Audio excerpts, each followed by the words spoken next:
Kyanira emerged from the dream like all other Sylvari. Commander Sermon welcomed her into Tyria like he did all the Sylvari that awoke from their deep sleep. Kyanira scanned the area with curious gazes. Her mind began to race, as like it was the world itself. Like a complex machine that never halted, she was overwhelmed by it all. Commander Sermon extended his helping hand and was ready to help her understand her purpose that the pale tree had gave all Sylvari. Kyanira brushed past Sermon and told him she'd find her own ways and her own paths. The mentor was confused and set back by Kyanira's reaction. Kyanira then walked off, and in that moment, she began her own journey. Kyanira lived in the Grove, the Sylvari capital city, for 8 years, and learned and studied all the knowledge the Sylvari had gathered in their short 25 years of existence. She became intrigued with machines, their complexity, their natural flow. She wanted to create something to parallel the living things she saw in nature each day. But all the information the engineers could teach her there was not enough. She knew there was much, much more out in the world for her to learn and understand. She first traveled to the Norn city of Holbrecht. There, she planned to learn and understand the art of forging metal. She impressed an old Norn by the name of BogOtter. She spent that winter under his wing and again learned all she could, and after that she swiftly left for her next destination. The Char were masters of firearms and artillery, and Kyanira knew that's where she'd learn how to assemble and work such deadly machinations of war. She came across a Gladim named Asagi, an expert sniper and demolitionist of the Iron Legion, and just like she did Begarth, Kyanira learned all she could from the soldier. Kyanira needed a challenge. Metal and weapons were far too easy for her. She then set out for Radisum and enrolled in all 3 Asuran colleges. Convincing the stubborn Asura to let her into the programs was the hardest part. She constructed on the fly a Golemite that ran on nothing but a small power crystal, raw ore, and a few spells. That was her ticket in.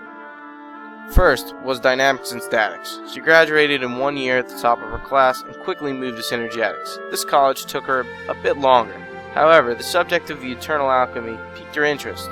She came up with the theory that the Eternal Alchemy was not just the apex of the Asuran ideology, but the basis of reality itself. OMAD backed this theory 100%, so they brought it to the attention of the Arcane Council, the main governing body of the Asura.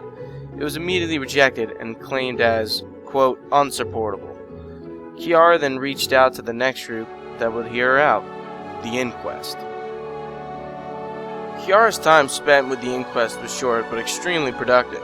They discussed topics that the colleges wouldn't even dare speak about. She did unethical experiments and tests along with her crewmate, Teo. One night, they snuck into the archives of Radistum and tampered with designs that would give the Inquest an edge in the SNAP prize competitions. They were caught, and Teo abandoned Kyanira to face the consequences. She was stripped of all academic achievements and titles, and was exiled by the Arcane Council and the Peacemakers. For several months, Kyanira wandered Metrica province. She settled in the Makoan Marsh with the Mikado Hylek as a refugee, and at this point she donned a black cow to stay hidden from Peacemaker eyes. She made her time useful there, and learned Hylek alchemy. Concocting potions and mixing elixirs and poisons was similar to building machines. Sometime after this, OMAD had found his brilliant apprentice yet again. He explained to Kyanira that he had come up with a way to see the Eternal Alchemy. Kyanira left the Mikado Hylek's camp without a word. After painstaking months, OMAD's experiment was finally ready. The machine would take Kyanira's mind into an abyss of our reality, where no living being has been or seen before. OMAD warned and reminded Kyanira multiple times that this was dangerous, and she had to live for this to be worth it. Her face was bright and her eyes wide and hungry. She was ready. She had no idea this would change everything she'd ever known and bring a new threat to Tyria, other than herself.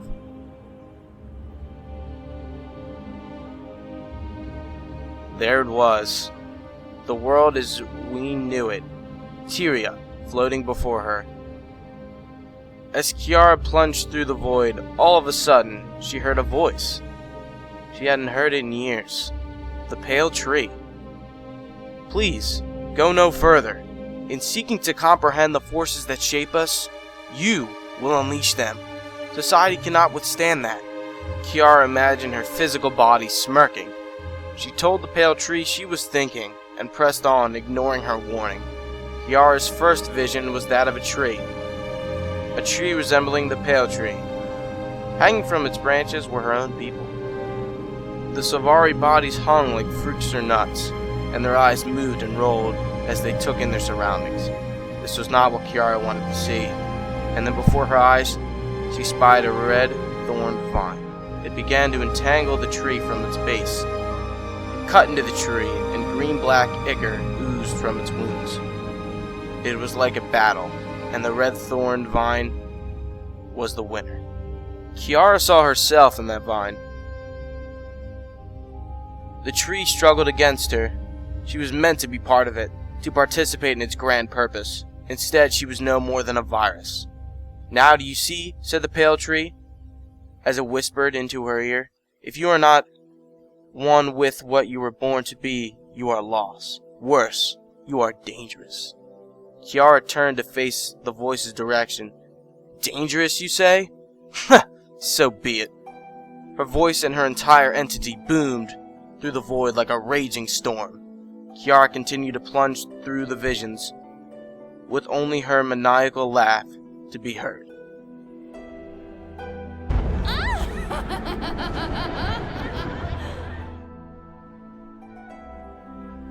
Omad had waited for days now.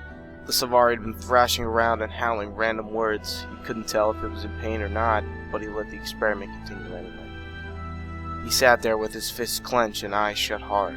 A deep, lively gasp knocked him out of this mood. Kiara sat up so furiously she broke through her restraints. Omad called her name and placed his hand on her shoulder. He felt heat coursing through her body, that it was painful to the touch. Her glow changed from gold to a vivid crimson. Kiara looked at Omad, dead in the eyes, with intense focus. "Kiara, can you hear me? What did you see?" Omad pleaded. Kiara lifted her hand and spread her fingers. A thin vine crawled from her sleeve and began to lace itself between her fingers. "Scarlet. My name is Scarlet Briar now." "Fine, Scarlet. Tell me, what did you see?" Thorns sprang from the vine that lay between her fingers, and Scarlet smiled. "Everything." Motionless, Omad just stared at his former student. "It worked," Scarlet said. "I suppose I should thank you for that, though I bet I would have figured it out on my own eventually. Still, no reason to begrudge a genius's due, right?" He didn't reply. Scarlet giggled and watched the vine with thorns continue to grow in her hand. So much makes sense now. The pale tree, the nightmare court, Kaith, Foul Lin. It's all part of a grand design. But I see the flaws in that design. My people don't have to take what they're given, or be what they were born to be. No, we can change the rules. Well, I can, and I'm going to. Omad began to take slow step backwards. Red vines suddenly locked around his throat, wrists, and ankles, and lifted him into the air, and hung him silently as blood began to drip into a pool below him. "I've learned so much," Scarlet continued. "Now I have to put that knowledge to use. An insurmountable challenge is rising, and my people have been called to meet it. We are compelled by our Creator to do so much. But I reject that call. I reject the notion that I must choose the dream or be lost to the nightmare. The forces that push us this way can be redirected. They can be set against one another to the determinant of both, and now I know how." Scarlet gestured, and the vines tightened around Omad. His body hung there, lifeless. Scarlet's voice rose as she went on. "I have a great deal of work ahead of me, and I don't know what the world would be when I'm through, but I will very much enjoy finding out. Empires will fall, continents will burn, and when the conflagration is over, I'll be there to put my stamp on whatever the new world becomes." A maniacal glare flashed in her eyes, and she said, "Goodbye, old friend. All good students should take up their master's mantle and share the wisdom they've attained, and I am a very, very good student." Laughing, full of renewed purpose, Scarlet blew Omad's body a kiss, and danced lightly into the cool evening air. At this moment, Scarlet Briar became a threat to all the people of Tyria and the world. The information she obtained from this experiment sealed Tyria's future. It's unclear how long ago this event occurred, though. In the beginning of 1321 after Exodus, Scarlet kept a journal about some of the things that occurred after her so-called revelation found in her lair. She begins to question some of the nightmares she's been having and attempts to seek relief. I wake from nightmares screaming, confused, and scared. It's getting worse. I've decided to talk to Amanda. I've probably just been working too hard. Every night, the same terrors. It never changes. The Mender was unable to help me, and I feel like I'm losing control of myself. When the nightmare starts, an entity calls to me. I run into a sea of darkness. But no matter how hard I try to escape, it keeps calling me. I'm trying not to sleep. Too scared to even close my eyes. So scared. Whispers come from the forest all night long, calling me, taunting me, possessing me. Tonight, I saw it. I stared into the abyss, and it stared back at me. So much power. I don't know what's real and what isn't anymore.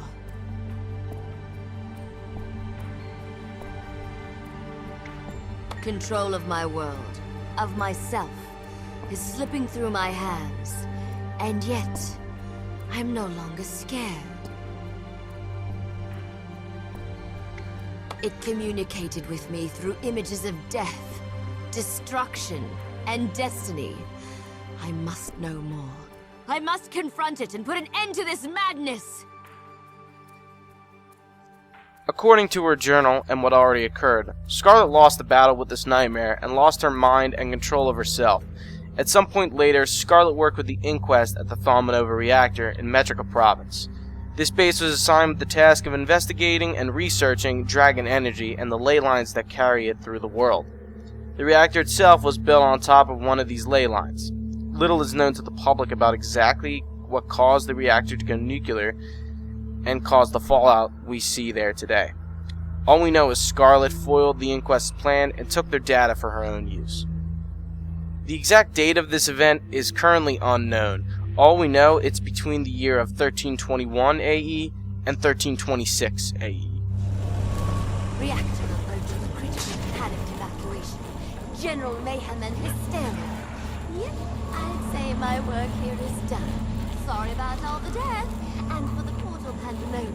I told the inquest chaos energy was a mistake. Mind you, dragon energy is tricky, so I can see how they flopped it. At least they helped identify the network of magical channels that crisscrosses the globe. That was a breakthrough. Now we know how not to do this kind of research right on an intersection of those channels. Live and learn, right? That's progress. Hooray for progress! But it's getting a bit too deadly in here for me. Bye now. A year later, in 1326 AE, Scarlet Briar made her actions and herself known to the people of Tyria.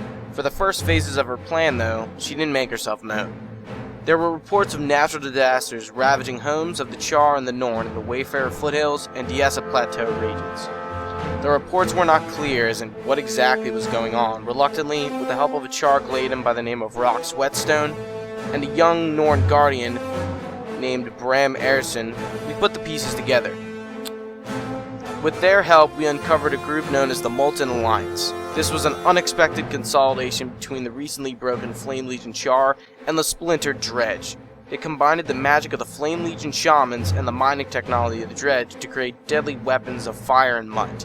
We destroyed their facilities and stopped them for a time. We didn't know this at the time, but this was Scarlet's doing. A few months passed and things were quiet. Dragon Bash had started, and the peace seemed too good to be true. It was. During the effigy lighting ceremony, there was an assassination attempt against a Captain Council member named Theo Ashford. Inspector Ellen Keel helped us catch the culprit. Mai Trin, who was disguised as a simple citizen during the ceremony, was actually the captain and leader of a group of sky pirates known as the Aether Blades. Scarlet's plan was to open up a spot on the council and have my Trin fill the gap. With my Trin in the Captain's Council, she could manipulate it to her wishes. We foiled their plans once again and took my Trin prisoner. Scarlet funded my Trin with the money, people, and technology by hiring inquest technicians to assist them with their airships and weaponry. These actions would then help Keel win the Captain Council election and become a captain herself, filling the empty gap left by Theo Ashman. Next, Scarlet would infiltrate the Queen's Jubilee in Divinity's Reach. Exploiting Queen Jenna's attempt to reach her people, Scarlet turned the Queen's own personal new Watch Night guards into twisted machinations of death. Scarlet revealed herself to us for the first time during the Queen's speech. With her new army of twisted Watchwork creatures, Scarlet invaded Tyria and created chaos throughout the land. With much fighting, we eventually quelled Scarlet's clockwork invasions. Between the Molten Alliance, the Aetherblades, and now the Twisted Watchwork Knights, Scarlet is beginning to amass a powerful army. Thanks to Lion Guard investigations, led by Lion Guard Terma, we located a hidden Aetherblade hideout within the Twilight Arbor. We discovered that Scarlet was using this base to train Aetherblade soldiers and build airships, also experiment with the Watchwork technology. With the help of Cade and the Lion Guard, we halted Scarlet's plans yet again, but of course, she has more tricks up her sleeve. A few months later, reports came in from Kessex Hills. An abundant amount of trees were being cut down and gathered, like someone was trying to build something. Vathian Lake was also strange. The water was murky, and a magical field was keeping us from getting to its center. Marjorie Delacroix and Casimir Meade are sent to investigate with the Seraph. Everyone began to see visions in their head as they journeyed closer to the lake. Illusions took over reality, and for some of us, we were unable to see reality from fantasy. In that state of disarray, Cray and Nightmare Court began to emerge from the waters and the shadows around the lake and began to attack. Casimir used her mesmer magic to reveal a large plant-like tower that was releasing deadly toxins into the air from a huge spore at its top. This team-up was known as the Toxic Alliance. Scarlet used her connection with the Nightmare Court to gain followers to help her. They won over the Crate by bribing them with obelisks that they thought would bring them closer to their gods. It took a month, but Marjorie developed an antitoxin. We were finally able to get close to the tower and infiltrate it. We battled our way to the top and delivered the antitoxin into the heart through an injector. We discovered the tower's weakness and watched it topple. Unfortunately, Kessex Hills would be forever scarred. Now the Toxic Alliance would join Scarlet's army. What else was she planning? What else would she try to pull? Who else was involved? These questions ran through our heads as we tried to tie this all together. Little as we knew, this would all come together soon. Shortly after the fall of the Tower of Nightmares, probes started appearing all over Tyria with no apparent purpose. All of a sudden, they activated, and they began to thump the ground beneath them. All this awoke a three-headed great jungle worm in Bloodtide Coast, which needed attending to. At the same time, Scarlet's latest masterpiece, an oversized mockery of Queen Jenna's Watch Knights, a huge twisted marionette, appeared. With these two threats running amok, everyone had their hands busy. Along with Rox, Bram, Marjorie, Casimir, and a small CERN protege by the name of Timey, who was interested in studying Scarlet and meeting Scarlet, there was no time for observations or study. She had to be stopped. With much luck, and the help of the other heroes of Tyria, we vanquished the marionette and thwarted her plans yet again. Again, we had obstructed Scarlet's goal. We had been doing this for months, wondering if this was just part of her sick game. The Priory, luckily, found something that would, for once, put us ahead of Scarlet's game, her hideout. The Priory used their resources and dug through the past and located a lair where she had been plotting everything. We found not only her journal, but also diagrams for different alliances, drawings of the pale tree with red vines around it, Watch Night blueprints, a picture of her former teacher Omad, probe models, drill blueprints, spore samples, and our toxic injector. The walls were painted red with what looked like some sort of dragon. Last and most importantly, not least, a map of Tyria with every single probe that Scarlet had planted. That's when we realized we missed one. It was in Lion's Arch. It was too late. Scarlet took the Aether Blades into Lion's Arch and rushed the prison. They had freed my Trin and made off into the mists. Bram immediately followed into the portal that they had left behind. Timey also pursued. Scarlet and my Trin were nowhere to be found, Only the Aether Blades remained to delay us. Around the same time, the energy probe in Lion's Arch began to blink green.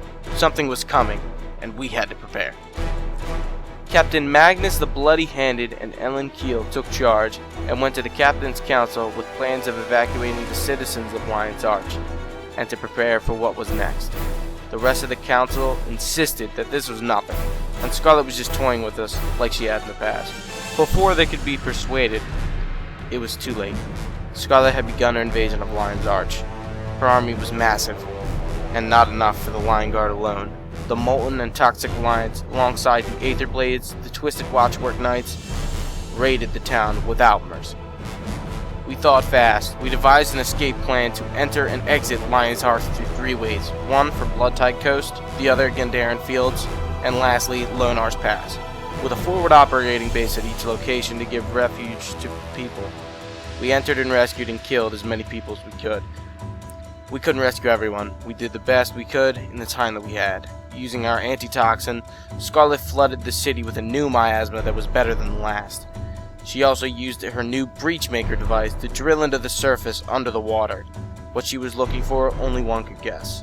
We got in and out with as many people as we could. The battle for Lion's Arch had just begun. We all gathered at Vigil's Keep and began to plan our next move. Scarlet's armies have razed Lion's Arch and occupy the smoldering husk of the proud port city. But she had not won yet. With the noxious miasma dissipating, we were able to mount an assault to retake the city and fight Scarlet herself. Free the city and put a stop to Scarlet's machinations, we charged through the 3 entrances that we had left through. We established defenses around them so that we could keep delivering troops if need be. Once we slaughtered any Molten Alliance shaman, any Aetherblade pirate, anyone that stood in our way. We took key positions around the city where we could enter the Breachmaker from. Once in, Scarlet would be ours. She put up a fight. I'll give her that. She was ready, but she was no match.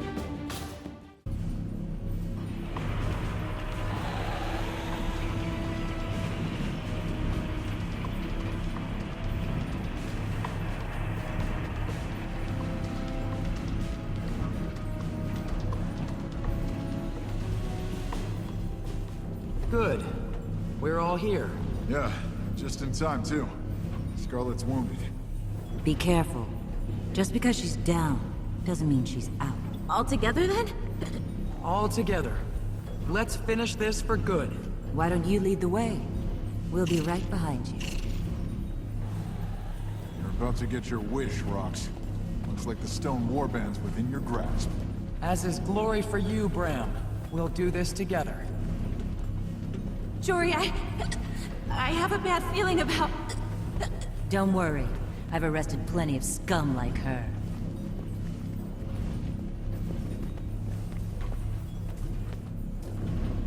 Just look at you. All you heroes. And here, at the center, little old me. Aren't you even curious about why I did it? All this chaos and destruction? It doesn't matter now. You're done. You failed. Wrong. Tyria will bow before a new master. No. We'll stand together against any enemy.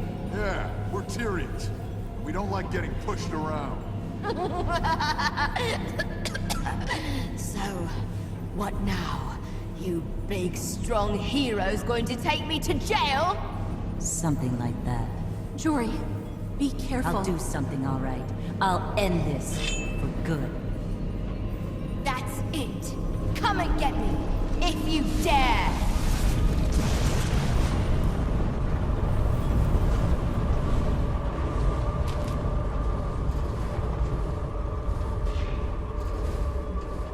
Bram, talk to me. Your leg. It's broken. I know. I'll be okay. Go, get her. What? Go? No, I can't leave you here like this. It's too dangerous. We have to get you out of here. Go, Rox. It's your chance to get in the warband. You have to. I don't have to do anything. I'm not leaving you alone in such a vulnerable position. Jory? Jory! Oh, sweet Dwayna, help her. She's not...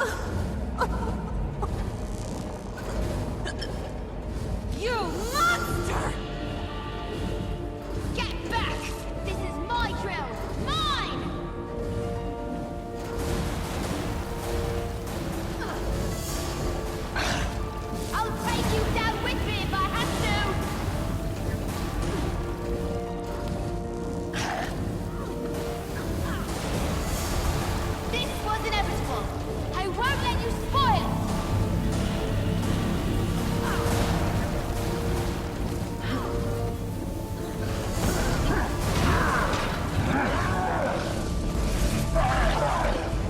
You can't get through my shield. I will finish what I started here. I will! I'll keep her occupied.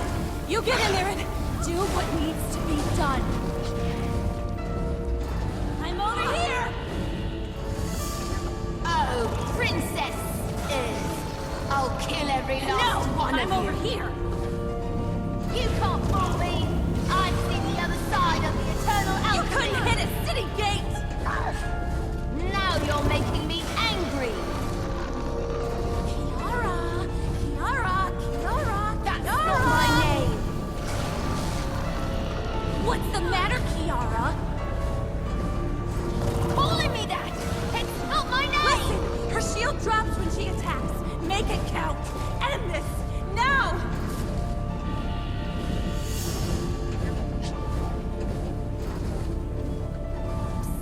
Here I am. This isn't how it was supposed to go. You fools. You think my death saves you? Too late. Jory? Oh, gods. Are you okay? Oh.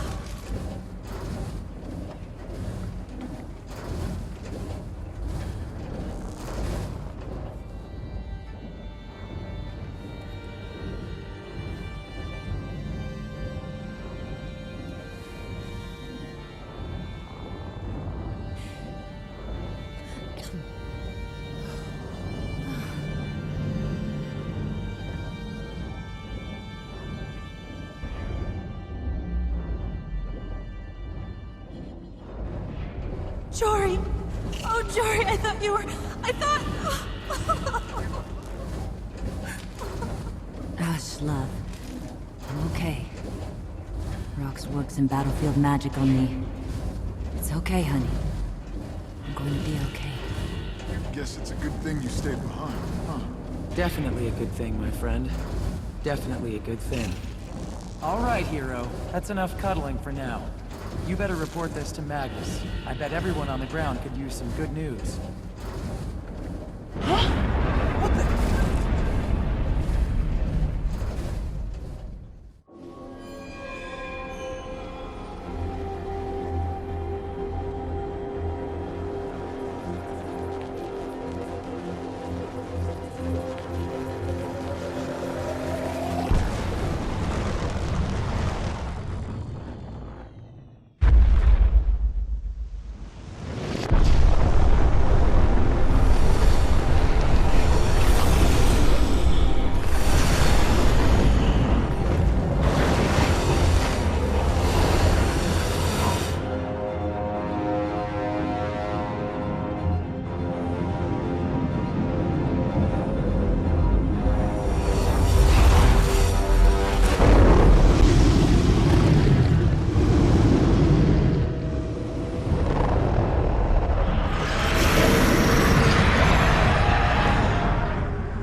Scarlet Briar died with a laugh on her face and a sword through her heart. She was corrupted by the elder dragon known as Mordremoth and was forced into doing his bidding.